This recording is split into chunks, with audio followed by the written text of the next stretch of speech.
Welcome to the second day of the Digimon card game 2021 English World Finals. I've got my co-host Espira here with me. How are you doing today?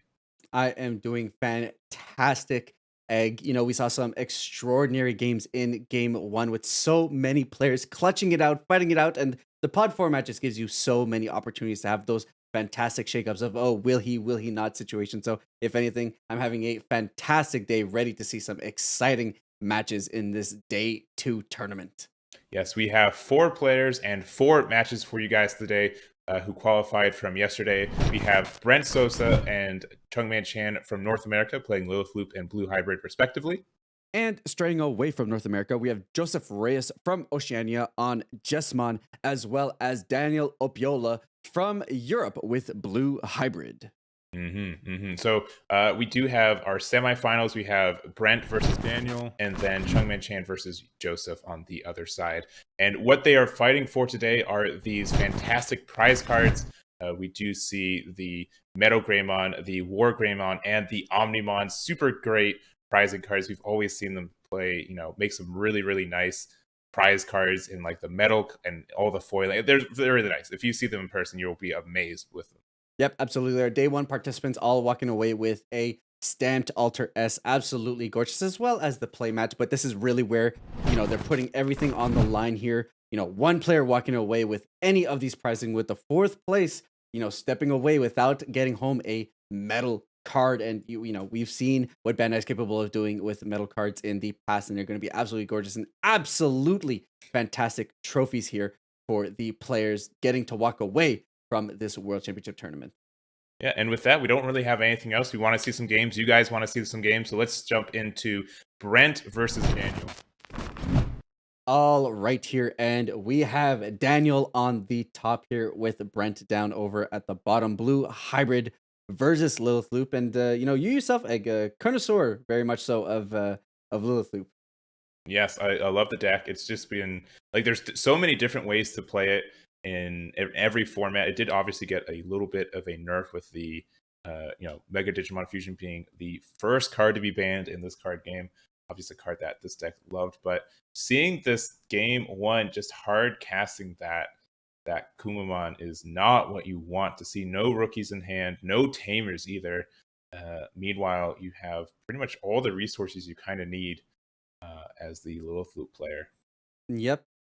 You do have everything lined. Obviously, your line's not as clean as they've previously been with your deck at full power, but nevertheless, we've seen what this deck capable of doing. It does have new tools in the form of Nidhoggmon that's capable of playing as Mm. well to kind of get those additional extensions here. So, and you're taking a great opportunity here on Brent to kind of clean up board, recognizing that there's not much going on for our blue hybrid player here, and just kind of advantaging to set him back on tempo and establish himself even further.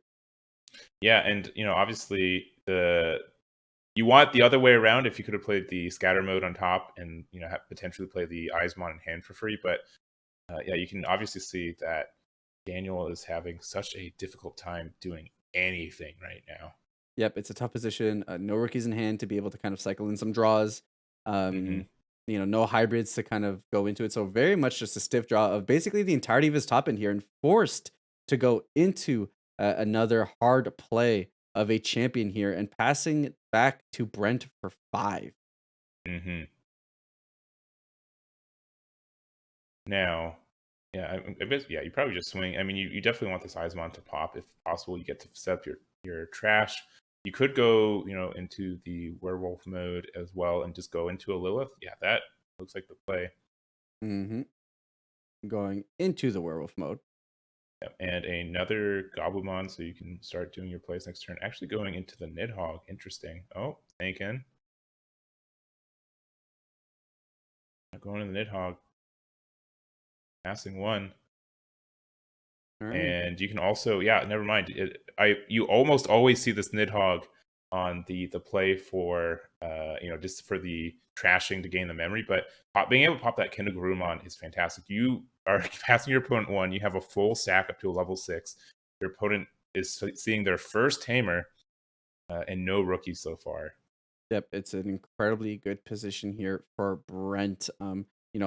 back-to-back turns, just setting back the Oh, board, and just no real great hits here, unfortunately, uh, for I our mean, blue you get hybrid your there. rookie, but you just sent two more tamers to the bottom of your deck. Like this Yeah, is definitely what Brent wants to see. yeah, this is a fantastic position, and now there's so much advantage here. Can go into another rookie via the Gabumon, Hmm. able to set up an analog boy if he feels the need to dig.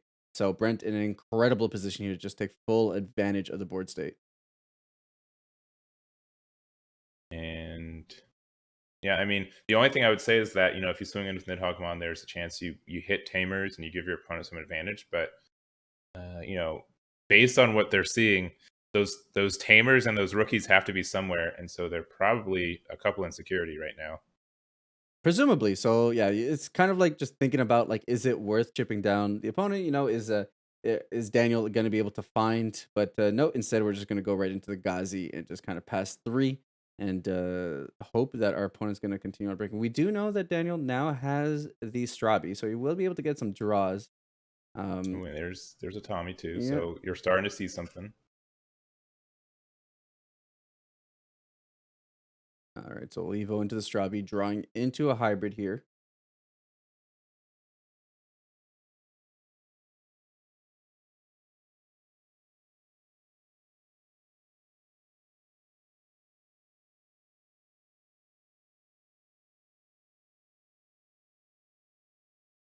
Okay, into the Tommy we go. We're gonna get rid of Yep. the sources on Nidhogg.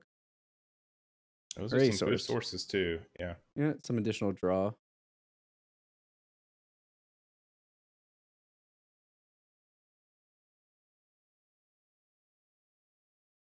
Ironically, probably the Cerberus mode is the one you want in the trash more than anything else. But that does also start filling the trash up, so you can start doing your Lilithmon plays too. It's not all bad. Mm-hmm.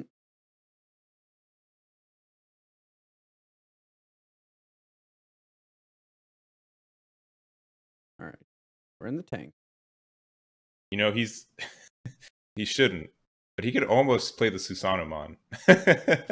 He's just seen so many like level 4 hybrids and level 5s Yeah, you that could. he I mean, shouldn't, but Suzanomon being one of the more impactful cards of this newest set. You may digivolve this card from your hand on top of one of your Tamers as if it was a level 6 Digimon, by placing 10 Tamer cards and/or hybrids from your hand and/or trash to the bottom of your deck. And then it has the ability to delete on Digivolve and then has Psych +2. So a very strong top end for these hybrid decks.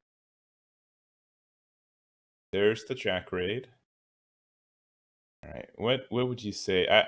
I'd probably start swinging in with the Eismon. You kind of need to hit. You need to die, knowing there's a bunch of rookies and tamers probably in security.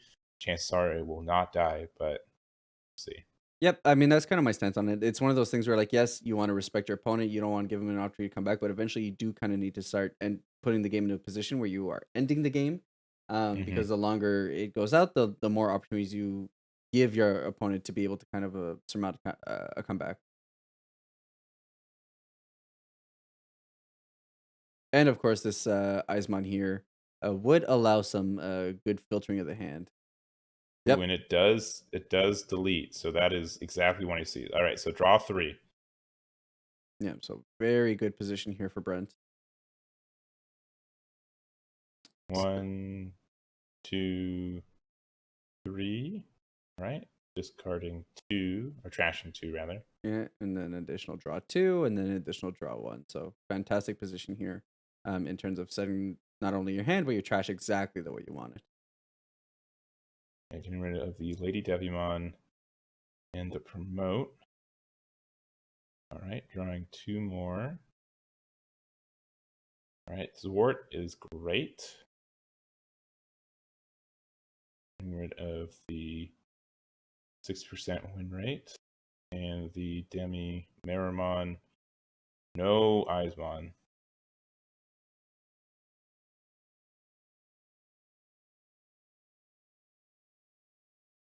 Getting Okay, rid of another Lady Dev.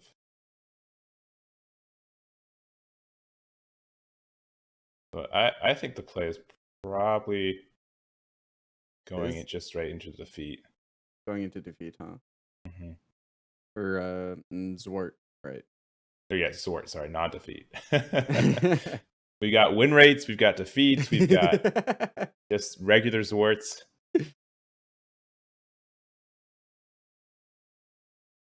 Yeah, I think that's probably the best play here. This Nidhogg kind of just coasting there, just kind of chilling. You might as well do something that really starts extending your board and kind of setting up your loop plays. Mm-hmm. And you've got 13 in your trash, so you can Jack Ray. Looks like that is the play. To then only give. Oh, okay. Oh, We could do hard that playing instead. Cerberus. Interesting. All right. That is something we can do. On deletion, we do draw 2 and trash 1. So, it is also a level 5, so it does set up a mega play we can go into afterwards. Mm-hmm. Yeah, we can do some fancy things with analog as well, and we can just then go into werewolf mode and get the memory. Like there's a whole lot of plays just by doing this hard cast to get available to you. All right, we bring up the Strabi.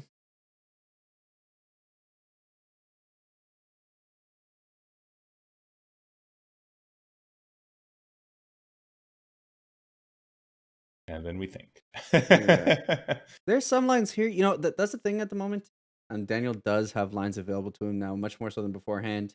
If he wants to, he can set up the Sora and Joe, put the opponent down to 1. Could go into Beowulf and then trying to extend those plays that way is get a bounce back to hand.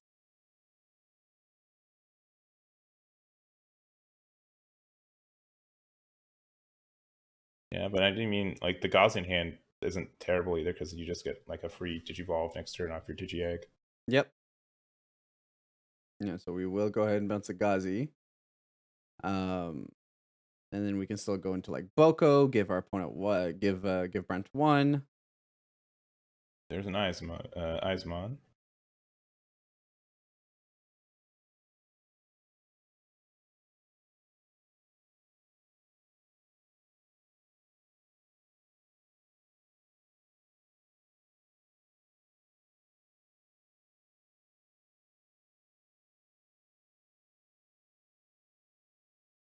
All right, they're hitting a promote. So now he's got 2 rushes off an Omnimon Zwart.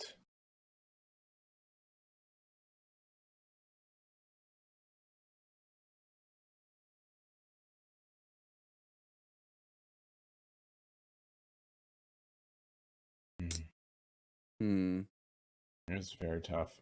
I mean, Sorjo is kind of like worth it. Yeah, I would say Sorjo, because like you're not necessarily guaranteed. It's like Sorjo gives 2, so they can go into Lilith and then and yeah, or you could just put your opponent to 1. I think there's no like real wrong plays here in terms of like which tamer you play. Some will give some different options than others. Removing the werewolf mode, passing 1 back over. Yeah, so Tommy here basically representing that you're going to be able to stun down your opponent for an additional turn, which does help. Yeah, and like you can probably just swing Nidhogg, pop the Beowulf, unless it's stunned. I don't think it is though. I don't believe. And the thing with this, besides Susanomon, which is in hand and is honestly pretty close to being able to play, if not already, you have to get rid of a lot of resources for it. But that can pop like a Lilithmon if in hand, but I'll have to see what the play is. All right, so we do see here Nidhogg going after the board here, clearing out the Beowulf. Very much a game of board attrition at the moment. Brent not having too many resources available to him at the moment. Like he can go into a lot of things. Yeah. But the 1 memory definitely caps how explosive this turn can be. I mean, you can pop the Nidhoggmon if you want, but just going Cerberus mode for essentially free. Yep. To gain your 9 memory back, and I mean this can swing as well because of it's a new Digimon out. And just probably digging for Eismon. Eismons make this a lot better, but still not seeing any. No, we're gonna go ahead and pop Cerberus, go into Werewolf. It allows us to draw some cards, get some cycle, pitching away the analog, pitching away the other Cerberus. And my guess is probably just going right into Lilith. You get a Hammer Spark back and a Deathclaw, I think. Yeah, I would presume you pick up the. Well, I mean, for sure you pick up Jack Ray. There's no question about that. Mm-hmm. And then, yeah, you could Deathclaw to keep the board clean, depending on what we see Daniel go for here. Oh, he pitched one too many things, I believe. Yeah. So it's a draw 2, discard 1. Right. Discard 2. Yeah.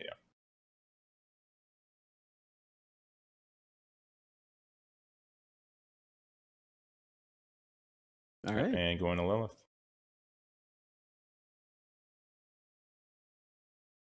Or not. Oh.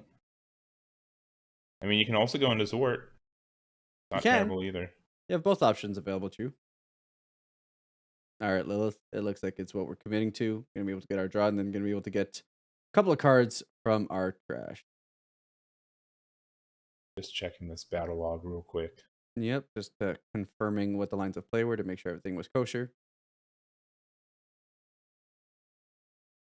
And the Jack Raid and the Deathclaw.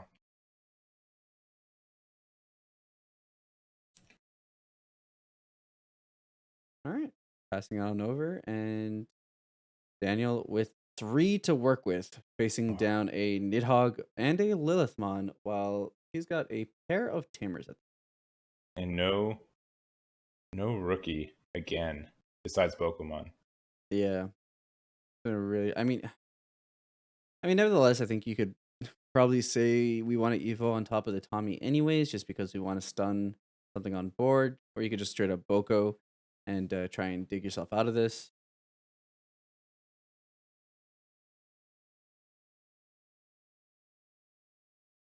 Yeah, looking at that, I mean, you got a hybrid rookie now if you want it. Presumably, you take the Strabi, right? Mm-hmm. But you gotta know, like, if you leave that Lilithmon up, you're giving your opponent a heck of a turn next turn. Yep. Brent does have the Jack Raid available. Presumably, by the time he goes around to using it, can get an additional 3 cards in the trash to be able to gain that extra memory. If he can do it, I would almost say that going into Sonomon to pop the Lilith right now is the play.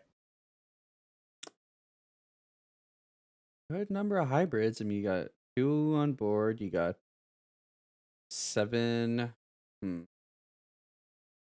He's close. Definitely close. Yeah.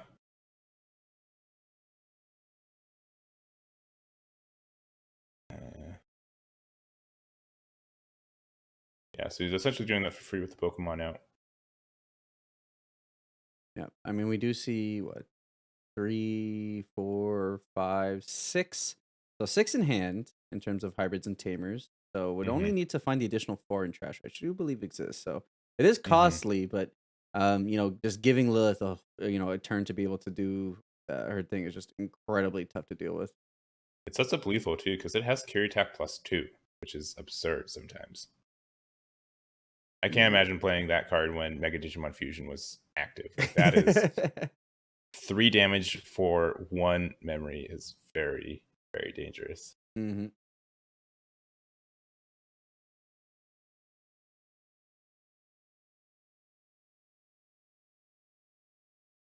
Yeah, so I mean, you get the son of the Nidhoggmon.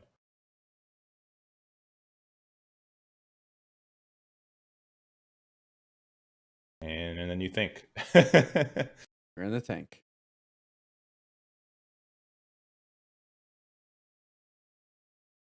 You may as well use Hammer Spark this turn if you want to anyways, because you know it's going to be dead starting next turn with Gauzy coming out. Mm-hmm. Maybe play a Sword Joe. You can maybe play that Betamon. I don't know. So, obviously, we don't have Mega Digivolution available to us now with this new ban list. So which means presumably the Lilith Loop isn't as explosive as it used to be. So does that just mean, in terms of how the loop looks like, in this new iteration? Are we just kind of ending on a not as explosive board and just kind of stopping at a loop or two as opposed to going, 3-4 that we were able to see previously? Win rate 60% makes it a little bit better. So like it's not like strictly worse in a lot of ways, Mm, because sometimes you want to just go to a level 5 to a level 6, somewhat cheaper too. right. And it is a little like I think you could just play purple. Obviously, you're playing analog anyways, but you can just play purple tamers and it still works. But hitting another Lilithmon, popping it, yeah. And now that Lilithmon's in play too, so you can get it back with your option card if you need like another one. Yeah, I actually like just the fact that you've kind of almost set up lethal here. I really don't hate the play of just getting rid of that Lilith. Mm-hmm.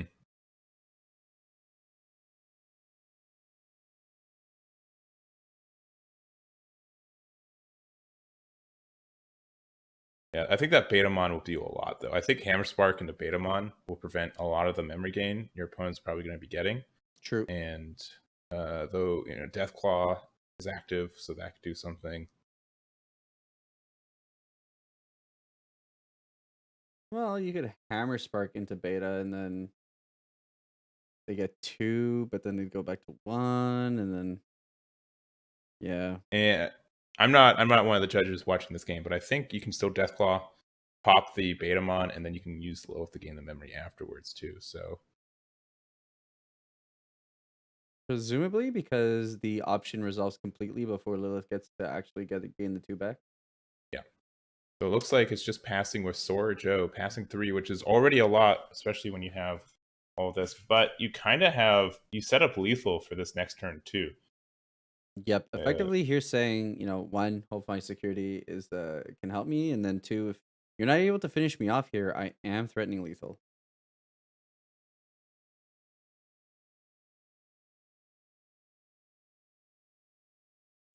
and you have 3 swings as Lilith. Also, that Gausimon will stop, a bunch of Hammer Sparks and, Ice Wall and security too. So that's pretty important.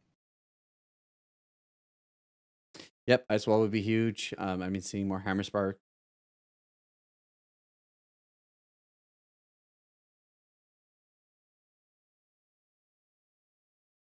And I will say, like, also like going through Lilith Loop with with paper is already like cumbersome enough. Like we'll see how many actions per minute are going to be happening here. Just hovering on that jack rate too. Yeah, yeah. I think they're just wondering if there's a way to get the extra memory. I mean, if you play Analog Youth, you're able to get the extra cards, but it looks like they're going to use Calling from the Darkness to pop in the Gausimon. I don't know. Ooh, that's interesting. Okay. I don't know about that one.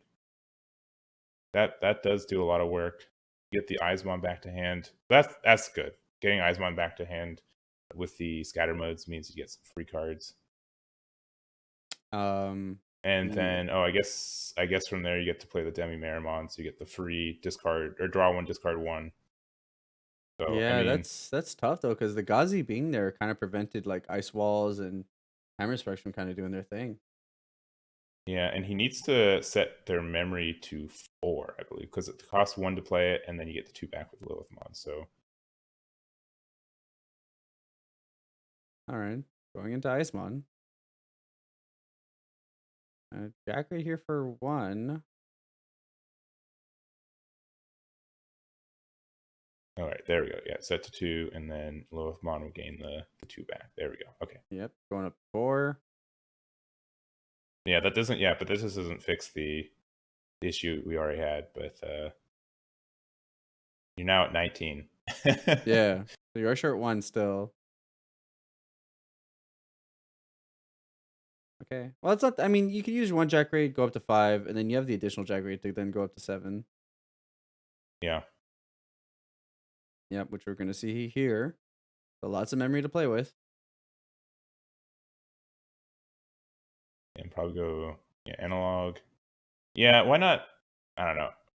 You could have done analog first and then get the memory gain, and then you got 1 more memory, right? Because it fills your trash. Mm-hmm.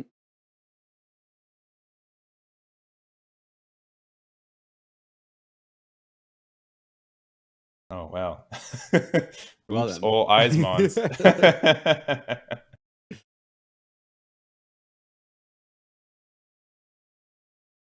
All right, so the setup's here. We got our analog youth, which means we can go into 60%.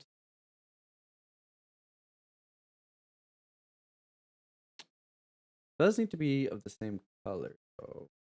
Or am I if I Yeah, it's what you're going from into. So you just have to discard a purple okay, so to you go. discard a Yeah, purple to go into the sword. I see. yeah. So you can discard like a scatter mode to do it. Scatter mode will get to be paid for free, and then yeah, there you go. And then you can digivolve into this for 2.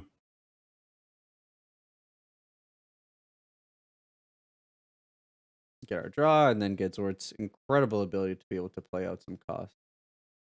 First, you got to mill that 3. All right, another jack right in there.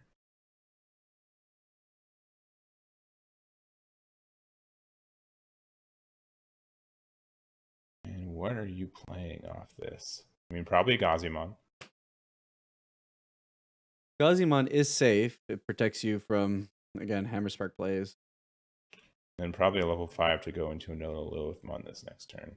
So once again, you're giving your opponent 5 with combination Sorjo and Davis, and that is definitely enough for lethal with these 2 tamers. Yep. We do have the hybrids in hand as well.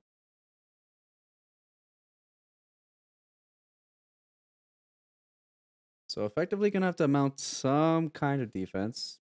Or, I mean, presumably maybe press for lethal here. Let's see, you get 2 swings. Nah. Getting rid of the Gazi early kind of prevented that from being online at the moment. Yeah. Yeah, if they were able to... One, missing out on that one memory is a little bit big, especially because you could have done another win rate into Lilith for free, essentially. But we'll see.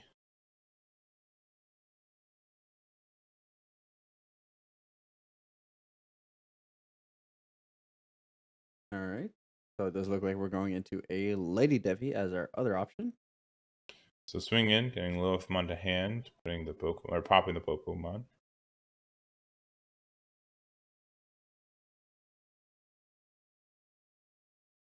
Oh. All right. Well, if game wasn't really on board already, that kind of yeah, it gets to trash something and then get rid of something. So like probably even like getting rid of the Gauzy is probably best, or you can get rid of the Devimon, Lady Devimon, so they can't even go into Lilith anymore. A lot of good hits. You get the trash and then yeah.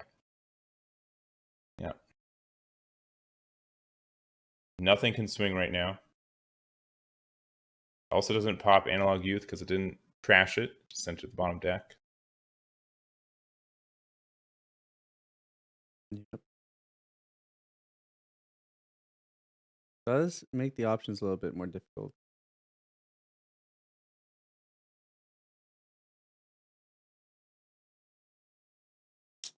Yeah, Brent unfortunately in a tight spot here, in a very comfortable position starting off this game, clearing the board, having the tempo on his side, and just we just seeing here just kind of unfortunately not able to bring it together. Lilithmon requires the loop plays require so much on your end to be able to just kind of bring everything together. And here, unfortunately, just kind of got stunned just a little bit too much and not able to bring it together.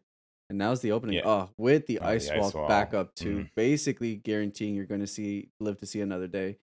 Yeah, like it's so with no memory tamer on board right now either. It's so easy to, say, let's see, we even hit Lilithmon, sure, Okay, and then we're going to go into our hybrid. and we'll go into our hybrid. So like even like a Jack raid in security won't save you. I can't think of anything security that could potentially save you unless like the one of Holy Wave.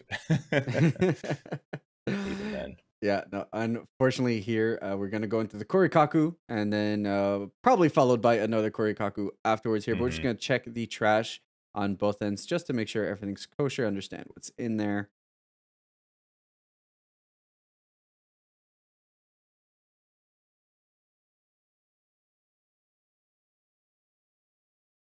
Or in the tank. In the tank.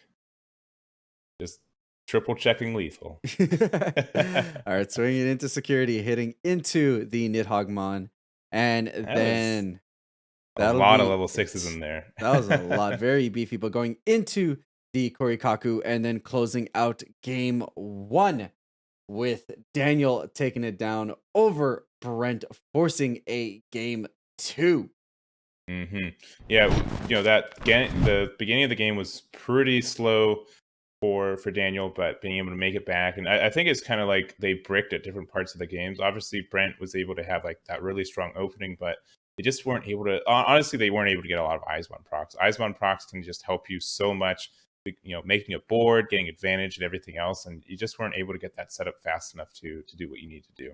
Yeah, it's a tough position, and I think that's always kind of the question when we're talking about the intricacies of the Digimon card game, where it's like, when do I start applying pressure? When can I put myself? And like, it's tough to say because obviously you don't want to give your opponent a tamer or something to be able to take advantage of. But there were a number of turns there where potentially we saw Brent could have had an opening to try and chip away at the security and kind of take that gamble, but put himself ahead in a position where he would have had the opportunity to be able to actually try and close out much earlier without giving Daniel the opportunity for a crackback. So we'll have to see if there's kind of that mitigation between the two of them as they go into game 2 to try and close this up. And this is where all the marbles, right? Like here, we can see Daniel winning this next game, close out, and putting himself in the finals. And so we'll have to see how the players play out in this position. Yeah, let's go into it. All right, we are back with game 2. We do have Daniel on top and Brent on bottom. We'll see who decides to go first. Okay, so presumably here, it did say that we have started the battle and we are kicking it off with Brent from the looks of it starting the game.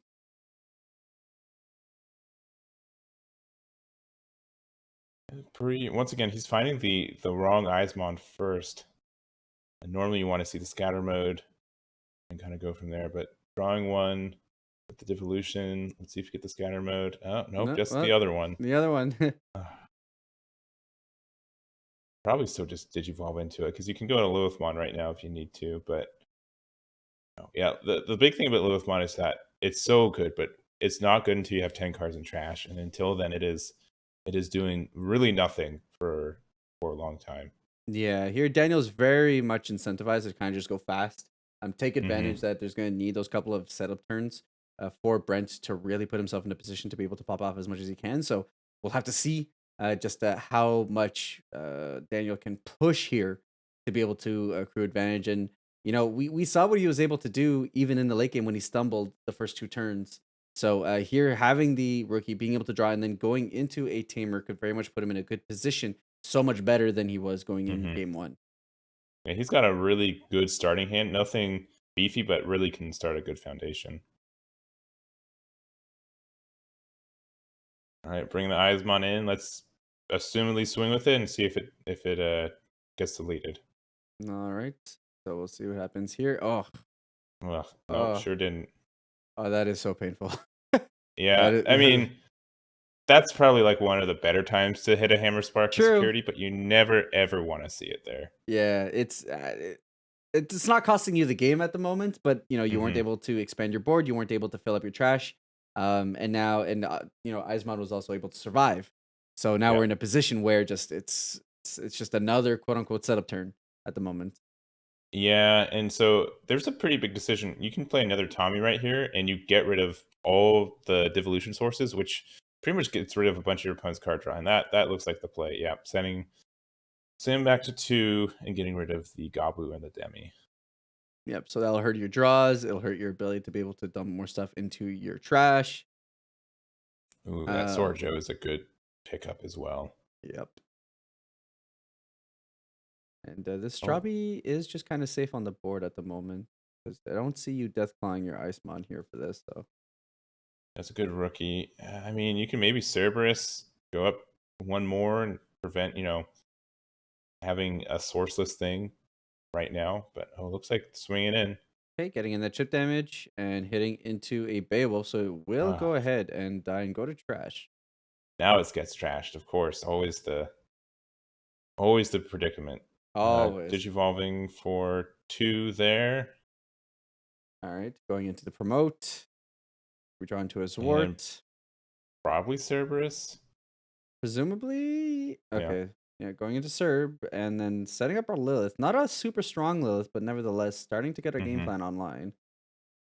Yeah, and I mean, there's nothing like super wrong with just having Lilithmon chilling in raising, just Mm-hmm. to be able to, you see that the cards you have this next turn too.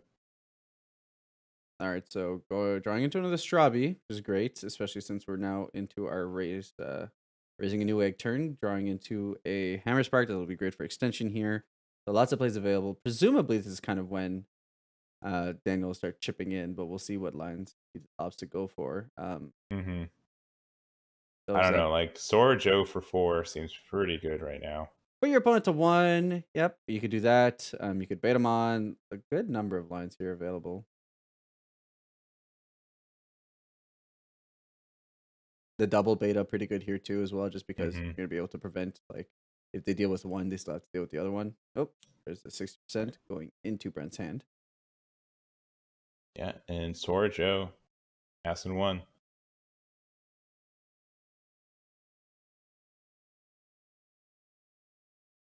There's another Lilith. Not very helpful in this Oh, position. that raise is dangerous though. You know what? Actually, it's probably fine. Yeah, I mean There's not a lot of it's not gonna removal. be dealt with. But it can be stunned, which could like slow hmm down potential. But at the end of the day, you are kind of trying to recur the stack when you're actually going into your Lilith loop play. So Yeah, so you probably you swing into Strabi and then go to Lilith. you kind of have to.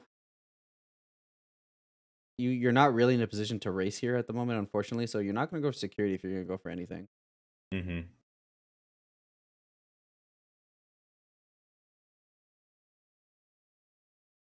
Yep. So there goes Strabi. We're going into Lilith. And obviously, no, you're not 10 cards in trash. You get another option card. That's kind of nice, but don't really have a lot of follows from there. I mean, No cheap Thwart is nice, plays. but Yeah, that's Sword, but into nothing too impactful. Very tough position here for Brent as Daniel draws into another hybrid here. Now every single one of those tamers are now live. hmm what you could do is you can go into the Kumamon on top of the Strabimon, and then swing. You get your memory back, and you get to, I think, trash almost all sources from underneath the Lilith. 2 from Mm-hmm. Sora Joe and 1 from you'd be 1 short. But I guess you could do like 2 devolutions uh, with those Kumamons. Yep.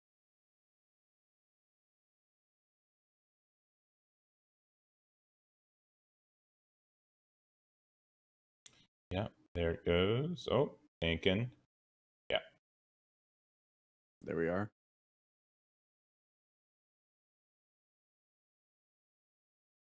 Getting rid of the Demi.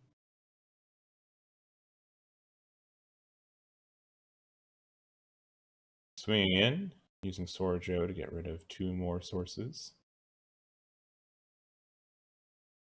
Again, getting these sources aren't, terrible for the deck. Mm-hmm. Mm-hmm.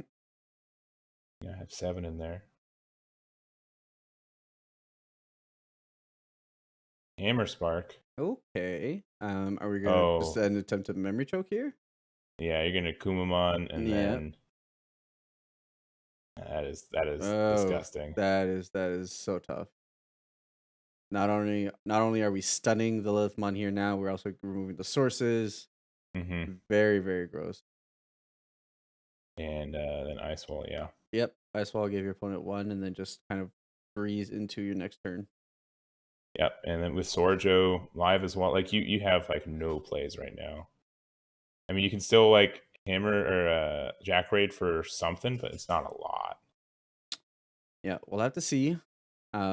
very tight position here for Brent. See if it can be brought together. Daniel is inching closer and closer to locking up this 2-0 to get into the finals of the World Championship. But we'll see here if there are some lines potentially that Brent has. It's a little bit tough. Lilith, is stunned, doesn't have much going for it. You don't have the memory available to really go into some big plays either, which is kind of where Lilith Loop really starts to excel. So it's tough. Yeah, you're also 9 in trash, which means your jack rate is like almost 3 memory. It is just simply 2 with the Lilith mono already out. Yeah.